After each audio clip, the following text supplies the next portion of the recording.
Well, it's Thursday night here in rainy Brisbane, which is a rarity for us, for Queenslanders. We're so used to the sunshine. And so tonight, 7 o'clock Queensland, 8 o'clock New South Wales, Victoria, Tasmania, and ACT. And our good friends in Western Australia, of course, 5 o'clock. Our friends over the ditch, it's 9 o'clock.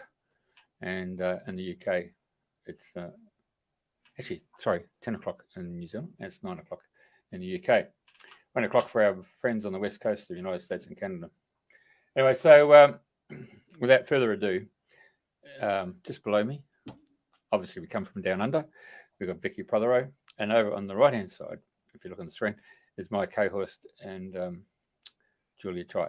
Julia's going to introduce Vic to you, and I'll sit in the background, just do all the little editing and directing and producing like I normally do, and just a mere male who follows what the females have to tell me. Thank you, Jeff. Hello, welcome everyone. Thanks for coming in online and listening to Dreaming the New Dream. Yes, we're delighted to have Vicki Protheroe with us. She is a board member of the Australian Association of Reflexology. Today we were meant to have Selena Poyser on, but she had to pull out last minute. So we're delighted to have Vicki Protheroe joining us. She's been in this field of attending to people's health through the magic interface of the feet for over a decade, and Vicki is very knowledgeable in other areas. So welcome to the show, Vicki. Thank you, Julia. It's nice to see you again. It's nice to be here. Thank you for inviting me to talk tonight. So Vicki, I know you're very good at talking because you've taught, and you often do introductions and teach people, as well as if you've been to the Mind Body Spirit Festival, your organization has a stand there and you're often manning the stage. But let's just wind back to your path as to how where you grew up. You're a country girl, aren't you? Yes, I'm from Grafton. So yes, very much a country girl. Enjoy the simple things in life. They're the best, of course. And coming from the country, I guess you learn to enjoy natural things, natural beauty, like the outdoors. And as I've grown, I've decided that reflexology is a really good way to help with your health naturally. It's a non-invasive type therapy that's natural, and it supports your natural health. And at the moment, from what I understand, is that you've worked with all ranges of humans, from babies to pregnant mothers to the elderly. You've got clients that have been visiting you for over 5 years that are sort of like over their 80s and 90s. So you've been dealing with a very wide range of feet. And I'm interested, of course, as a Qigong teacher, because there is always this huge emphasis on the feet, but I always find it very hard to explain why. So what led you to choose to focus on the feet? Well, 20 years ago, when I after working full time, I decided that I wanted to study something. So I went along to the College of Natural Medicine in Water Street here in Brisbane, and the lecturer got up and was talking about reflexology. And at the time I thought, oh yeah. And then he said the magic word, like it's from the Egyptian era. And at that time, I was absolutely mad keen on anything Egyptian. He was basically saying that even back in those times, they knew the importance of looking after your health through the massage of your hands and your feet. And so I thought, I need to know more about this. And so I did a 2-year course at the college, and I was absolutely ecstatic to come out with all this new knowledge and start teaching and giving that information and passing it on to family and friends. And like the fascinating things that you can learn about the feet, you know, the fact that there's 26 bones in each foot, 107 ligaments, and 19 muscles, not to mention the nerves in the foot.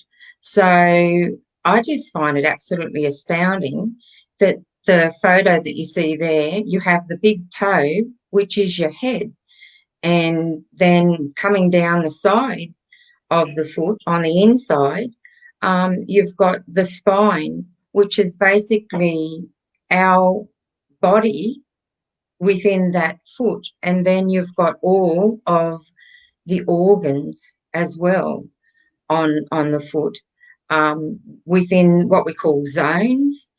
And when you're treating the foot, you can feel, it's just a feeling when you're working the foot that you get.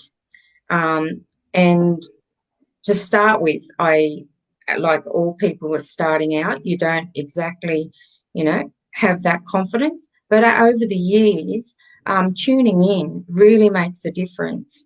And doing that, you release tensions within the foot. We're not doctors and we can't say, hey, you know, but generally I find when I'm working the foot, you'll find an ouchy spot and you'll say, oh, that's such and such, say your neck.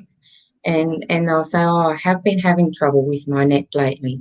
And so we believe that you treat the body as a whole, but you would come back and give that area a little bit of extra help to support homeostasis, is what we call it, where the body is in natural balance. And so I just found it absolutely fascinating that every part of our body is on our feet. And it's the last thing that anybody ever thinks about is your feet. And without your feet, you go nowhere. So we travel through life, and until we actually get sore feet or something happens in that regard, we don't even consider what we do with our feet. So taking care of our feet, to me, is a preventative measure to keep us healthy. So yeah, that's really interesting. I didn't realize that the Egyptians had been stressing feet. I mean, I know the Tibetans and the Indians and the Chinese do that as well, and the Native American Indians. So, and I guess you're right, we do take our feet for granted until something isn't working. So just on this idea of this kind of user interface on the feet, you know, sort of, why do you think there are, you know, it's like a keyboard or an alert button. Why do you think there are, that the body is actually designed that way, that we've got these nerve endings or connections to the whole and body connections and organ in there? Yeah, it's, to be honest, I don't have the answers to all of this sort of thing because, as I said, I'm not a doctor. But I just know that when I'm working on a person's foot or their hands, it tends to relieve pain in certain areas. People say to me, oh, I can feel that energy going up my feet. So I believe that when we're working, or when I'm working on a person's foot, you're not only, reflexology is not only working the physical, but the emotional, the mental, and the energetic of the foot as well, systems of the foot as well. So, you know, I might have a client say, and I'm working on their foot and they start to cry, you know, that sort of thing. So you are working obviously on an area of an emotional type for them that's bringing up some sort of a memory, allowing them to release that. And like, I don't go into it unless they're telling me unless the client is actually talking to me. And because I find in a session, because they're all individual, I allow the client to say what's happening within the session. So if they want to go to sleep, I mean, I can still work the foot and still know what's happening in that person's body and work different areas for them. But they obviously need that sleep. So I allow that. If they just talk and want to talk, often I find that whatever they're talking about is something that's relevant. It might be releasing for them. So I just allow that process to happen. And it's basically I'm there to support them in what their body needs, rather than, be saying, oh, you better run to the doctor, there's something happening here or whatever. And I find that personally, I use reflexology as well for things that are happening in my life. And it has helped me with situations like, I have had thyroid, and that's not self-diagnosed, that's through the doctors, because I believe we all have a place. And for me, reflexology is a preventative medicine. And that way, it's a natural therapy that helps support the body, mind, spirit, and your mental and emotional bodies all at once. Yeah, I think we all agree. I think most of us have had the luck or the pleasure of having a foot massage or a reflexology session, and we know it feels really good, but we have no clue how it works. Jeff, have you had the opportunity, the benefit of having a reflexology session before? Oh, yeah. I love it, mate. I'll just put this one up here, this chart. It's really quite interesting because I noticed that when they work on your feet there, and particularly you feel like it's muscle, but then as you can see on this chart, it's almost, look, all those bones. It's actually almost like bone Yes. doctors, isn't it? Like it's like those African witch doctors and throughout. Well, like I said, there are 26 bones in each foot, which it's quite substantial when you look at it, like your phalanges, your metatarsals, which, your phalanges are the actual toes, the metatarsals are the next long bones down, all the way back to your calcaneus. Yes, and the fact that you have nerves attachments and muscle attachments to all of those bones, which support our health. So if you have blockages in any of those areas, massaging will help allow the flow both ways. Yeah, I think it's awesome. Because once you get past the muscular or the skin, the skin is the largest organ in our body, and you can get a lot of sensations and feelings from that. Then to actually go through the muscular side of things, and then hit these bones. I remember that song. Them bones, them bones. Yeah. Yeah, you went through the whole body. Singing that song. Got it in my head. Yeah, but look, not only is it in the feet, it's in the ears as well. Where you sort of get those little acupressure points, and then you get onto the skull and you activate all those sensory points on the skull. The body has some remarkable features to it, and all you just have to do is basically find individuals such as yourself who can actually enlighten you on the path in an environment which is nurturing and caring. And I feel sorry for our medical practitioners who spend all those years in a university focal point with very little knowledge on nutrition, and end That's up true. in an office with fluoro tubes and all that stuff, and they miss out on vitamin D. That's if they are working full time and not getting out in the sun and enjoying themselves. So that's why you're on the radio. That's why you're here tonight. And wherever time you're watching the show, you go and catch up with reflexologists. I mean, it's just an awesome experience. I mean, females are more driven to going to spas and going to those facilities there where the Asian girls, more than anybody else I've seen, does all the pediatrician types. What do you call it? All your foot stuff, you know, they get all your dead skin off your body and off your feet. Oh, it's fantastic.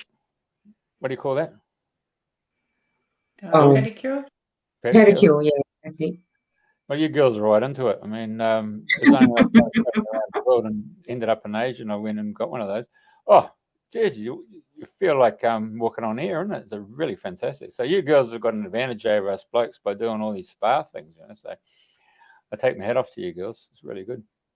We're probably more adventurous in that regard, in that we're willing to at least try something at least once. Yeah, and you'd actually be surprised in you know, in Tibet, where they do all those they do these really long walks, pilgrimages, and you know, they're out in the snow and the cold, but they will always do a hand and foot massage for themselves in the evenings.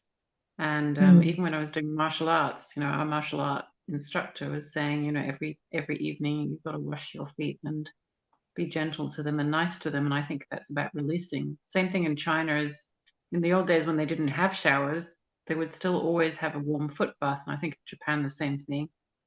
Always have a warm foot bath in the evening, even if they can't have a shower, but they will always wash their feet. So and you know, in the Bible as well, it's about washing the feet, cleansing it, because I think there's just something about doing that which signals to your body that you can release that you've picked up during the day.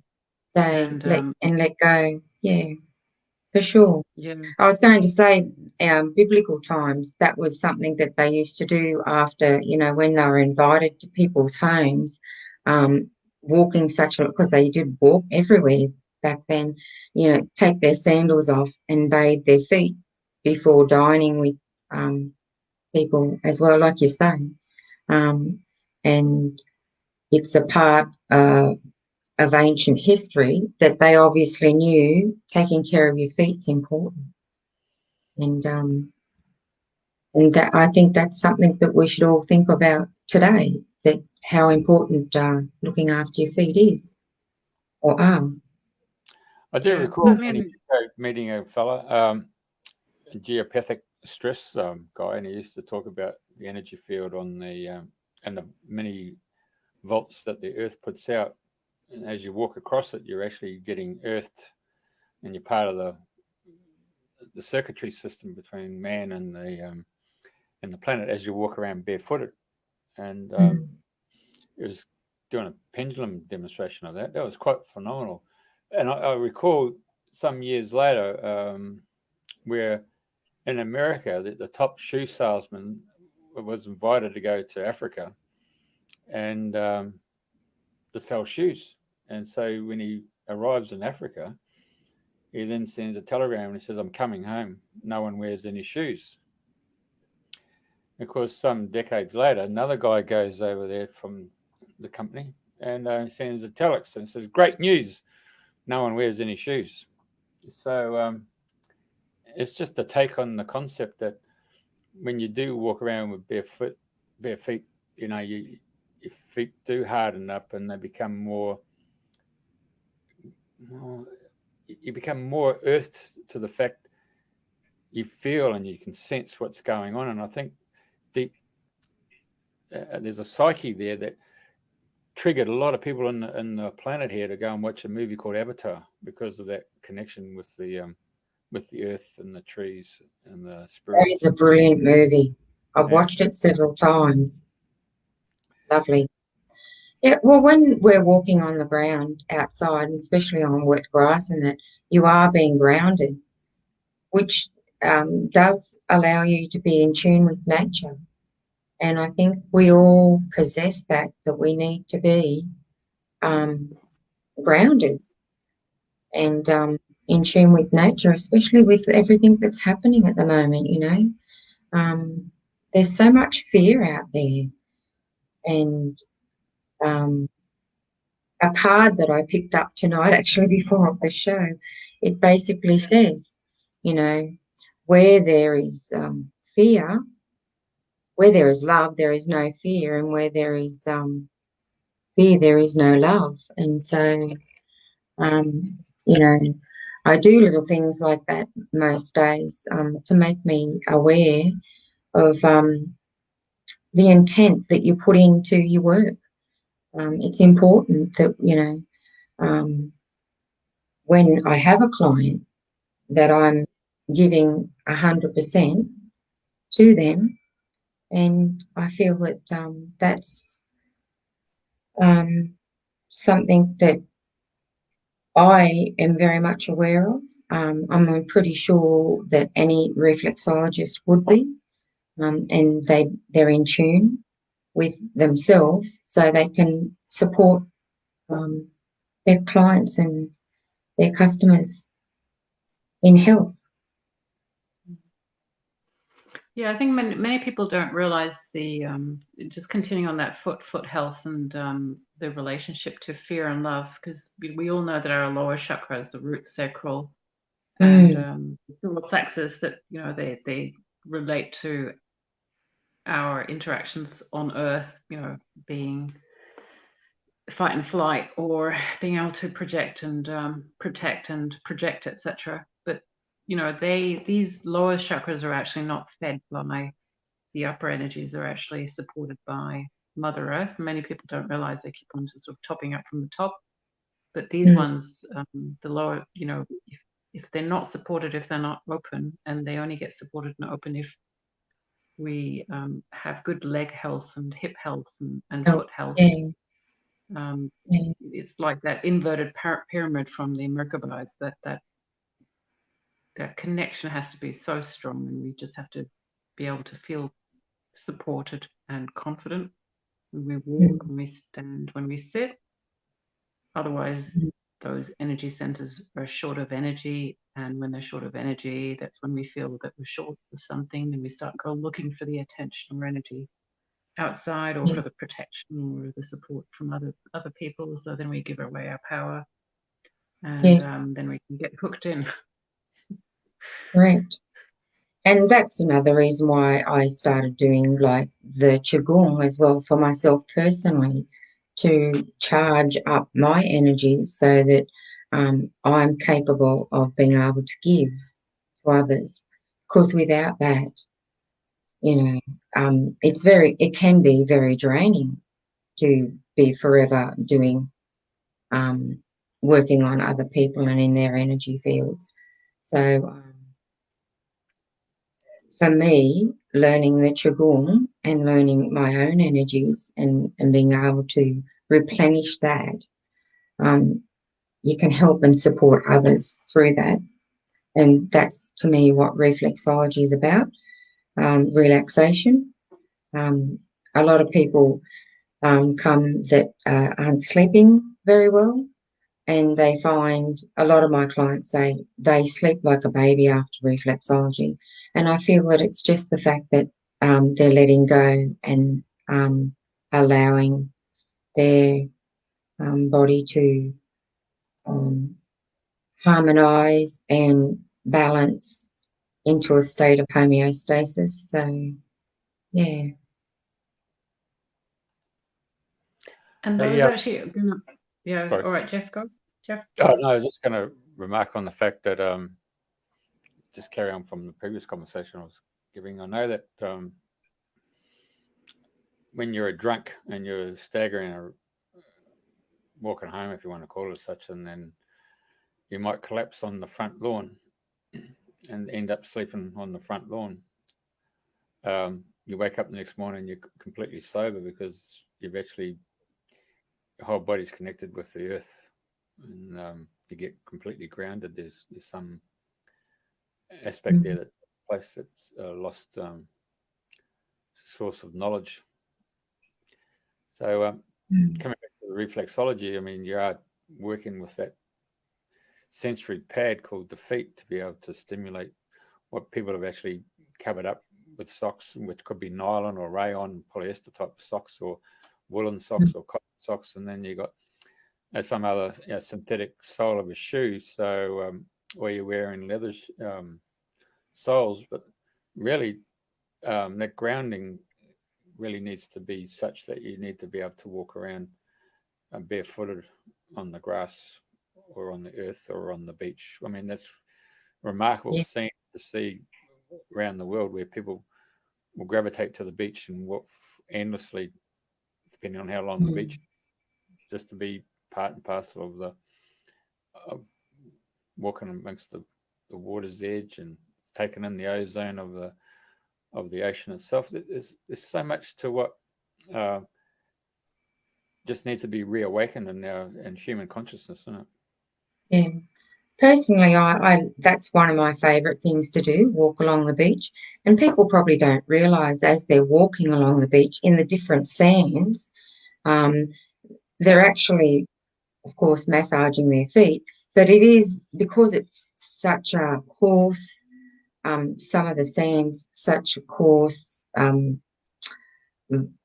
particles, they're actually giving their foot a scrub as you're walking along. And the water, like you say, is cleansing. And yes, you're getting back to nature. I find it personally very calming, very relaxing. And I guess a lot of people would find that way too. Vicki, can I just ask you about, because I always get asked about this as a Qigong teacher, when we talk about the feet and the importance of feet, they say, oh, I've got flat feet. In your experience as a reflexologist, what is that like an inherited condition, or does that happen because we're not doing a certain type of exercises, or is it a bone structural issue? What's your take? Well, on it flat is a feet? structural issue, and yes, it can be inherited. But these days, like with podiatrists, and they can actually help support the foot with the different wedges, and reflexology would assist as well with that, because it would all be to do with balance, as you would know, Julia. Like our spine and all the bones in the foot help with our balance, as do our muscles. So it would impede on a person's gait, the way they walk. So yes, you definitely would help and could help with reflexology. And support. tell us some of the kind of connections people wouldn't expect with reflexology. Like, I know that you've worked with Logan in Logan at the Women's Centre for a long time. Sort of what are the sort of most sort of for you marvelous or amazing kind of connections or changes that you've been able to assist with? One of my very first clients, after when I started out, she came along and said to me, oh, the doctors have told me I cannot have children. I have endometriosis. And I thought, oh, okay. So like a good practitioner, you go along and you learn all about how you can support the person. And I basically said to her, well, to me, it's a matter of, if you close your mind to that and say, well, that has to be correct, that's true, then maybe you will have difficulties. But through relaxation and doing reflexology every week, she ended up falling pregnant, and she came back to me, and every week I told her to come along and have some reflexology, and she did so, and she had a natural birth, no problems. Mum and Bubs were really well, and when I first met the baby, because the baby was used to hearing me from the outside, she flung her foot out at me, as if to say, hello, I know you, sort of thing. And to me, I was just absolutely flabbergasted that you have that much of an impact on a person and their life. And they were just so grateful that they could have a child. So it does help in ways that well, as I was just starting out, of course, you don't know whether that can be so or not. And it was, to me, that was beautiful, that she wrote me a beautiful letter and came back to see me, and we took photos. And I've even got a photo of me with the daughter and her foot sticking out. I just couldn't believe how amazing to me that was, that the baby knew my voice through all those sessions. So I believe, reflexology has its place, like doctors and everybody else, and you never know unless you give it a go. It's not for everybody. Not everybody's going to enjoy reflexology. I've known a few men, may I say that I really hurt them, and I do the same pressure on all people. So I don't know.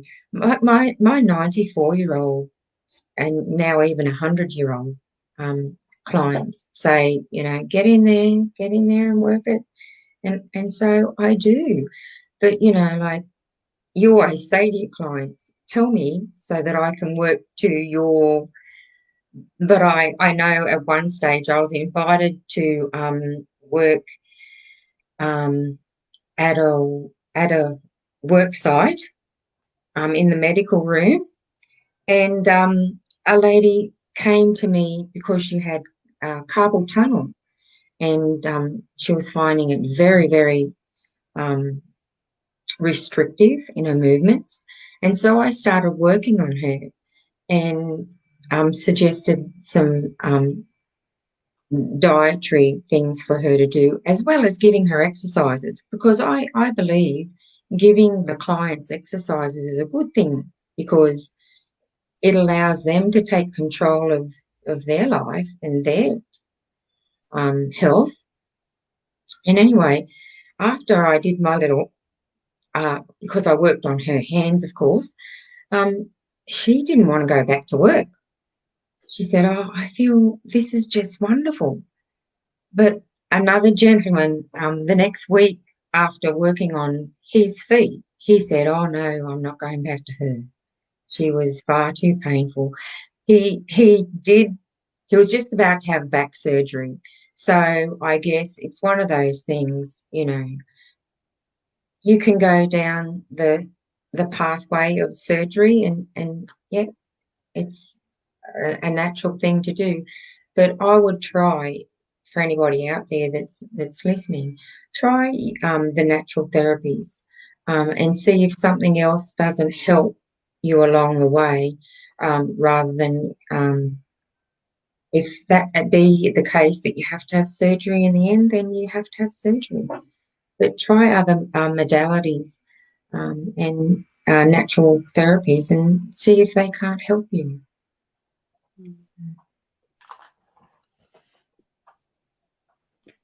So Vicki, just out of interest, and I know that I'm laughing when you're talking about the you're being very truthful about the different experiences people have had with you, but you've actually, before you became caring and nurturing, you started off being quite the opposite. I'd say very masculine, very young, sort of like, because you've spent a lot of time working in the Australian for the Defence Force. You actually, I think, where you received commendation or acknowledgement of that, didn't you? Oh, yes. I mean, I did 20 years with the Defence Force.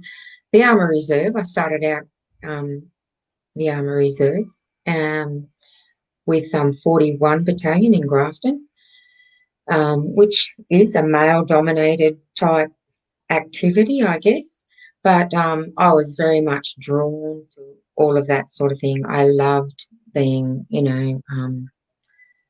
learning the survival techniques. It taught me discipline. I've actually had men say to me, "You're amazing. How come you're always on time?" And it's just something that's natural in me. It's, if I'm say to somebody I'm going to be at somewhere at a certain time, I generally am there on time. And I don't know. I enjoyed the times that I had with the army. Definitely taught me a lot of things, and it's like anything, isn't it? You have your good days and your bad days, and sleeping out under the stars and getting wet and being cold and being hungry and doing all those sort of things, and having certain. I think I grew up with that competition with the male through going. Actually, for a long time in my life, I feel as though I was more male orientated than I was ever female orientated. It's only later in life I've become a quieter, a gentler type of person. So yes, more mothering. That's great. So you started off, at 17, you joined the reserves, and I'm just sort of a quick shout out to the audience if you've joined us. We're talking to Vicki Protheroe, who is a wonderful reflexologist, and Jeffrey Shaw on Dreaming the New Dream. Just a quick shout out to our visitors, our guests, our audience, Steve and Helen and Dragika. Thanks for joining us. If you have any questions or comments, do put them in. So you started off at 17 and you were at the Australian Defence Force as an Army reservist. And what was did you have other jobs at the same time, or, sort of what happened between then and becoming interested in reflexology? Oh, a lot happened between then. But short version is I left school, went and did a day secretarial studies course. I was chosen to be a computer, work on computers and whatever in Grafton, and decided against that, and left Grafton to go to Sydney to the big smoke at the age of 17. To gain more experience, I guess, and to see the world. And that's where I joined Australia Post. I was with Australia Post for 20 years or 19 years, became a manager. And I guess that's, getting married and having 3 children, and then deciding that children are, and being a manager, you tend to have other priorities rather than the children as such. So I decided that the children are more important than money, and I decided to leave work when I had my 3rd child, Aaron, and be a stay-at-home mum, which was very difficult for me because I was never one to just be a stay-at-home mum. I found it very difficult. So I decided when Aaron was 2, between then I went off to school and did all that school things with kids, learning to read and helping out there. I was the president of the PNF at the boys' school, like you do. And I must admit, I loved that time to be able to be there for their special days, when they were doing race days or they had sports days, and being able to be in the tuck shop or help the school out whenever and wherever was needed. I found that very fulfilling at that time. And then when Aaron was about 2, I realised he needed a bit more children of his own age. So I went out and did some study, and he went to kindy. And that's how the reflexology started, because I knew I wanted to do something, and I love people. I have a love of and healing. And like I said, it's non-invasive. You can do reflexology anywhere, and even during COVID, while COVID was well and truly hit Brisbane and we were closed down, we were told by the government we had to close down, which amazed me because massage was still allowed to operate, but reflexologists weren't. And that was fine. But I still had people that I kept in contact with, and they asked me questions, and I sent them, photos of points and explained to them what exercises they should do to help them. So even though I wasn't there in person, I still supporting people through either phone calls or FaceTiming them, a Zoom. So, yeah. So one of these things beforehand was you mobile, so you actually go out, and the concept that you mentioned off air was it's for a lot of elderly people. Is that something that currently with NDIS, do you get organisations who are involved in NDIS who come in and support? Well, some reflexologists do work with NDIS. I don't particularly have anybody at this stage. Mine are mainly either the elderly, or there's maternity, or diabetes, a lot of backaches, different things like that. So, and with my elderly, lymphatic type things, helping mobility, because they're aware of once you're no longer mobile, you're either stuck in a chair or the bed. And there's an old Chinese, I think it's Chinese proverb or whatever, you die from your feet up. And one of my teachers basically said that. And at the time I thought it was strange that they would say such a thing.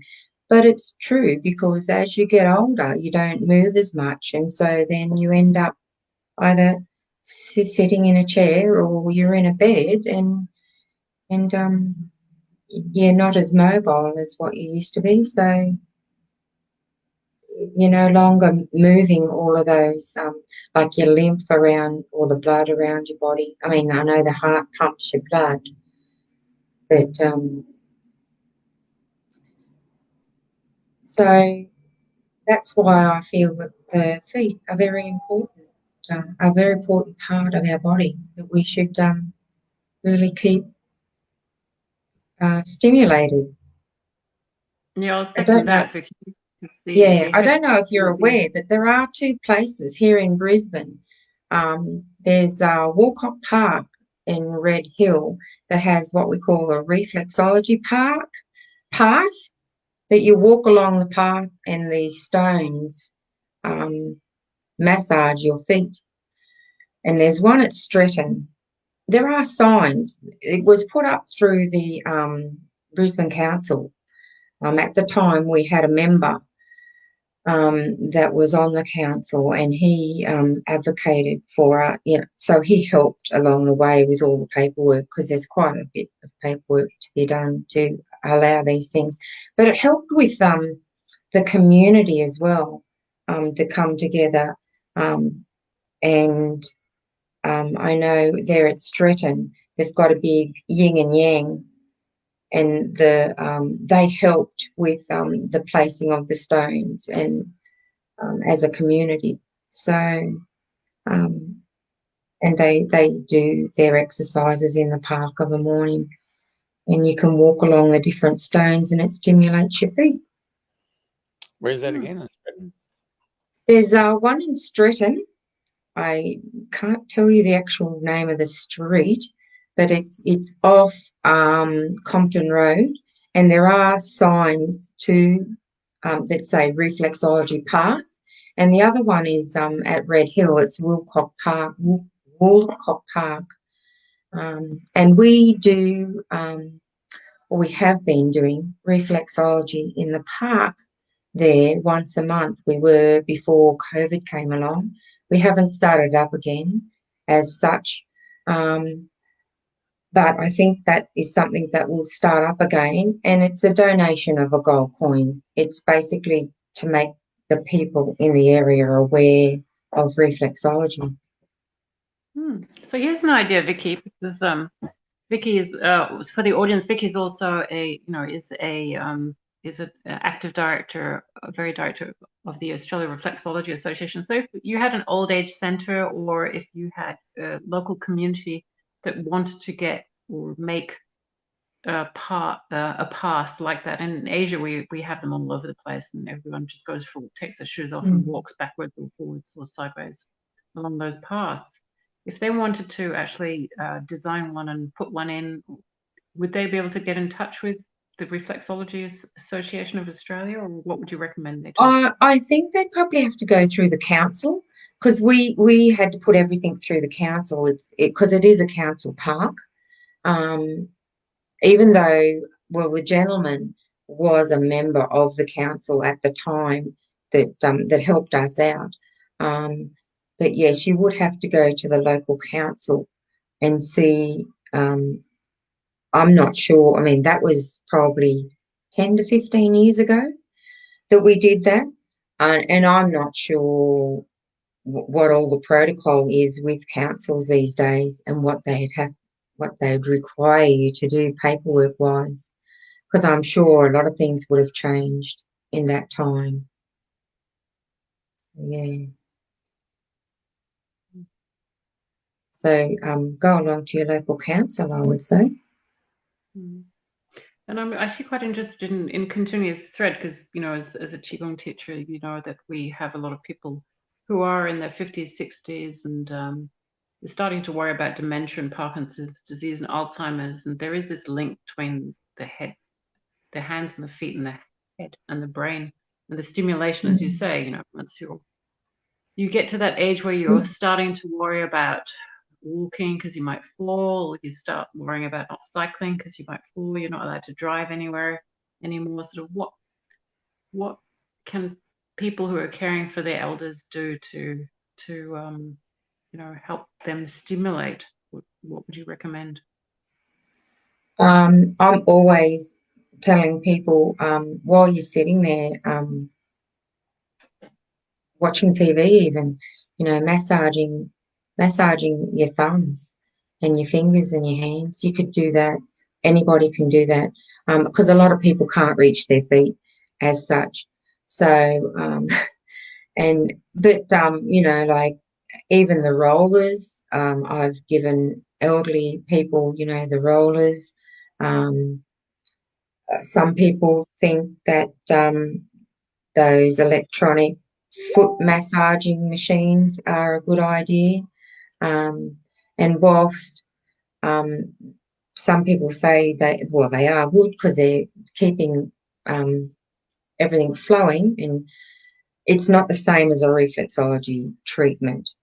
So I would definitely say, as you're getting older, and even a friend of mine said to me, you know, oh, my mother's elderly, and I was talking to her about reflexology, and she came from Sydney, so she said, oh, I think that's something that I should do for my mother. And so, you know, if you're caring for your parents or elderly people, get them in contact with somebody that can do a massage for them. Reflexology. And like I said, it's not for everybody. Some people don't like you touching their feet. They are very sensitive. Maybe hand reflexology would be a good thing. And basically anybody could do that if they wanted to, just massaging. I know my late mother-in-law and stepfather, I would massage them when they were in the nursing homes, and they'd say to me, "Oh, it's nothing like the massages that they give. Like the homes, in some homes they do give you massages." They said it's nothing like that. The ones that are professional would give you, but even learning a little bit about massage yourself and going along and doing it for your parents, it would all help. So does the Reflexology Association have sort of teaching, or is there anywhere anybody could do an introduction to reflexology so that they could actually help the family members? And I used to actually massage my kids' feet, or just hold them when they were, just as reassuring. So, I think if people are interested, where would you recommend they go and study it? Well, there's only here in Queensland, there's a diploma course, and that's up at the Sunshine Coast at the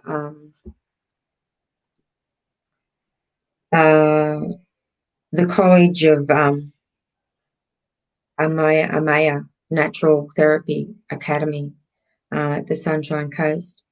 But that is a full-on diploma.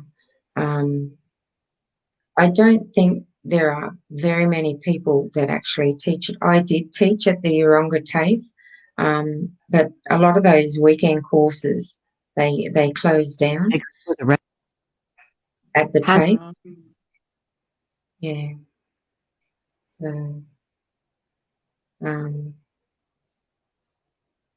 as for anywhere else, I'm not sure, to be honest.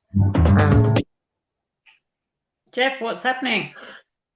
Oh, I found something that was really, really interesting. I didn't realise it's. I should have stopped sharing. It's quite amazing. It's actually how to build a reflexology path. Queensland okay. Can now join. Yeah. Anyway, so it's just got 15 bloody ads before you get to what you want, isn't it? So. Okay. Yeah. You carry on talking, girls, and I'll just be the mere male who's cooking up. And you do the male thing in the background. It's quite Good interesting. on you, Jeff. Struck a chord, and I thought that's pretty quite phenomenal. Eh? So I've actually found out that 124 Lexton Street, Stretton. Yeah, there you go. Yeah. And then, there you go. That's the name of the street. Yep. Yeah, that's the one. And this one over at Red Hill there. Yeah. Yes, at Ashgrove. Yes. So I'm sure there's going to be. Yeah. Sorry. Yeah, it's quite fun walking them. I have to admit, I used to sort of, when I see the reflexology path, I go, yay, I could do something with my feet, take them off my shoes, and I'm going, ouch, ouch, ouch, jumping around like a rock. Yeah, I guess over the years, because we have our feet in shoes all the time, you don't realise how soft we've become. So, yeah. And by activating all those different little points, and like you'd know, Julia, it's allowing the energy to flow naturally and freely through the body. And I was going to ask you, and I still want to ask you this, because, I love watching babies, how they move their bodies, because they're just so different from, babies move so spontaneously and different, and they have so much more dexterity. You can watch them curling their toes and arching and bouncing. You get to, you work with the whole spectrum from babies' feet to elderly's feet. So I guess you would actually, over time, I guess it's like a gardener watching plants and trees and how they grow. What have you observed in terms of what the biggest difference is for you between children's feet and adults' feet? Oh, goodness. That's a great question. I think Jumped that children one are on more you. pliable. Like children are more pliable, which they are. Like they're willing to experiment and go and climb a tree or run out and do this and that. Whereas as you get older, I think subtly because we don't move as fast too, I think, and well, everybody's different, but generally our feet are like a map of how you've treated your feet over the years. Like some people have never ever given any attention to their feet at all. So, like they're cracked and dry and that sort of thing. And I guess that sort of says a lot about the person's life and their lifestyle. But yeah, I don't generally judge people by their feet as such because we're all different and we've all had different lifestyles. But like you can tell people's personalities a little bit by their feet too. They're stiff, so when you're working them, they're stiff, and then when you're trying to work them, people are trying to control it themselves, and you go, no, you just sit there and relax, don't do a thing, I'll do everything, and there are people that tend to not be able to do that, allow themselves to relax to a state where they just let go. So I guess there's those things that are a little different in the feet. That's interesting. Thanks for sharing that, Vicki. And the other question I was going to ask you, because often we see that on Facebook about the different types of feet, and that they might be related to different nationalities. Like the Greek toes versus. I know with the Chinese, they sort of say there's a little pointy toe, means that they're dragons in their ancestors. Their ancestors dragons. Is there any merit to that, or is that just complete rubbish, cultural myth? Oh, I'm not sure about the toe business, but I mean, yeah, I've heard that, like people with big toes, they're very intellectual and, the second toe, if it's longer than the first toe, that they're very sexually oriented. And to be honest, I haven't experienced that type of thing as such. But, over the years, you read many books on all of these things. But, yes, I haven't had that experience myself, as in, well, yes, the big toe. The bigger that it is, you would say that person is intellectual because they're using their brain and that type of thing. But, yes, careful.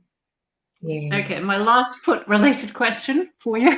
It is a bit of a bugbear, and it's something I pay attention to myself. Is with the big toes, often when people get older, you can see that the big toe is actually turning inwards, and it's rather than when we're young they're kind of straight, and then after a while the big toe starts going in, and then after a while it just becomes like that, and then you can see that that the big toe isn't supporting the foot anymore. Is that something that you see a lot, and what do you think that? Well, no, I personally haven't seen a lot of that type of thing. I do see feet that are a bit arthritic as such, but even in my elderly clients, I haven't had toes that have been deformed like grossly, or as you would say. So to me, you know, it would be like an arthritic type thing. And you'd have to sort of find out whether it was painful or not, because in a lot of people, these things go unchecked for years because they don't do anything about it until it is painful. Or that's what I found from my clients. So, yeah. Well, there you go. You can do it yourself in the garden. Yeah, look at That's all a great idea. Mm. So, Jeff, what are they? Are they little tile discs? Yeah, it's a just it's a concrete. DIY.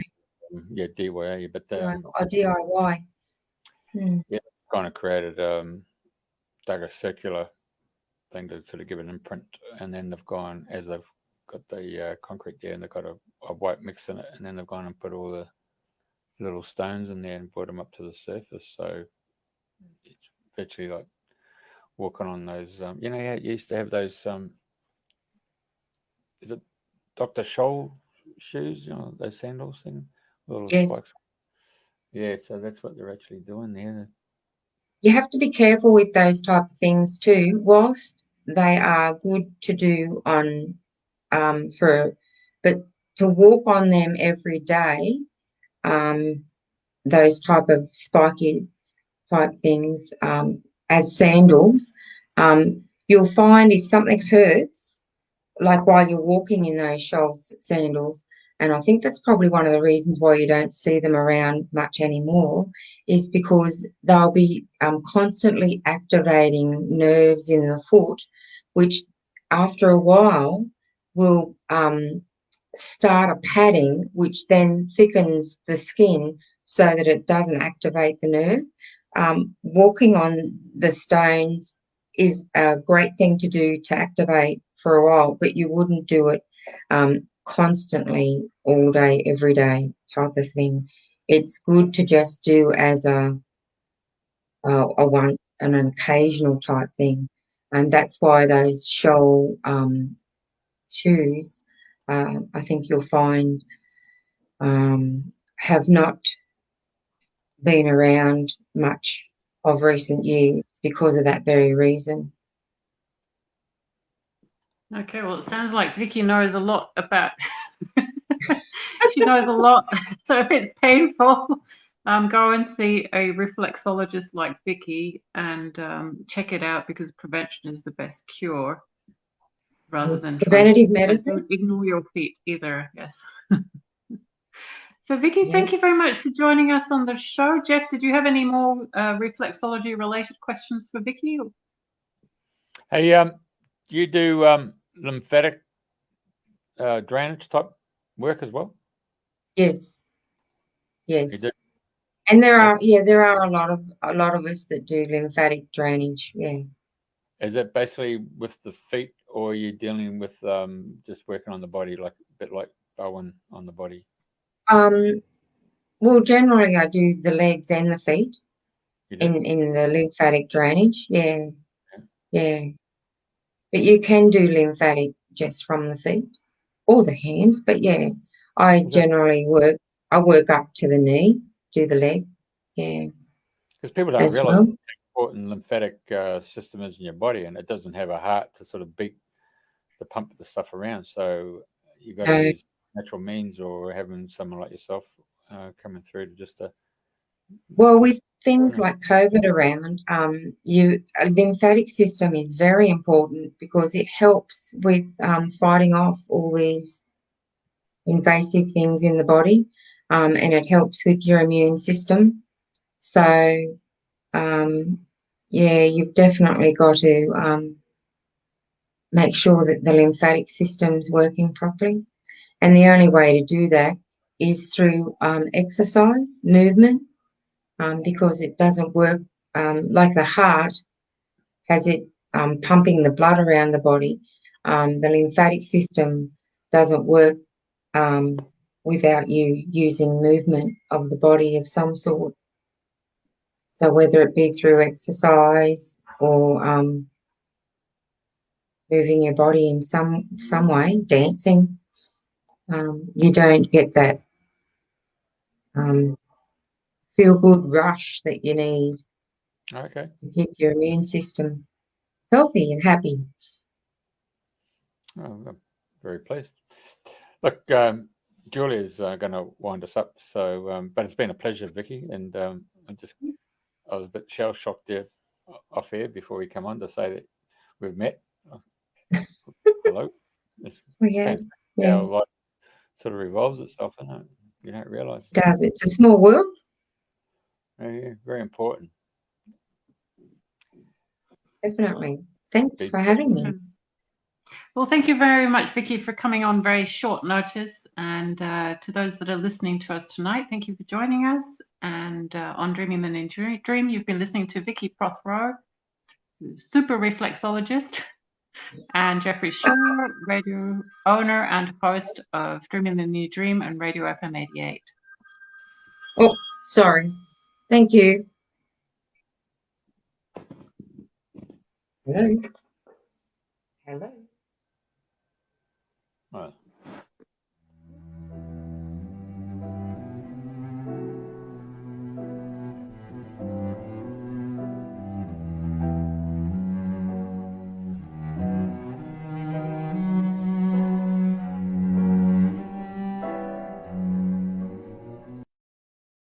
Oh, it's FM. Okay.